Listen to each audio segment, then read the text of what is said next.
Okay, so let's talk about the Pacers on this YouTube short here and how they should have won the championship. Not just this year, but they actually could have been three-time NBA champions in the last 25 years. So I'm not even counting the 2000 loss to the Lakers in the NBA Finals in 2000 under head coach Larry Bird.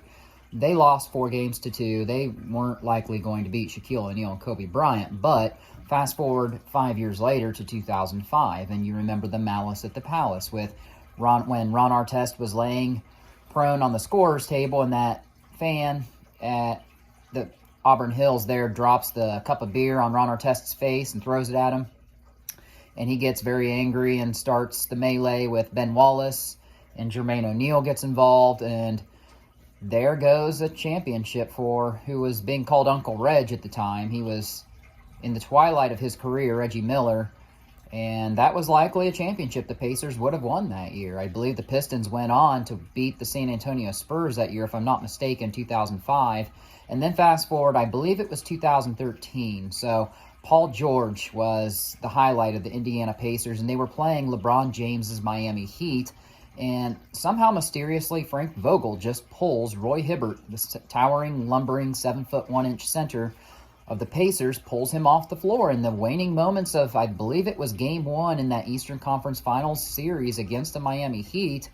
And then LeBron James goes in uncontested for a dunk. Well, had Frank Vogel just left Roy Hibbert in, I believe it was Game 1, if memory serves me correctly. I think it was 2013.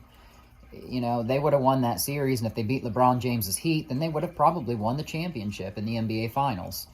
And now, fast forward to 2025, where the Pacers played the Oklahoma City Thunder in the NBA Finals, and you had the Pacers were doing great in Game 4 at home, and then all of a sudden the extender comes along, Scott Foster, who it's long been noted now that he has definitely rigged games. I don't want to say definitely, but he should be investigated for it.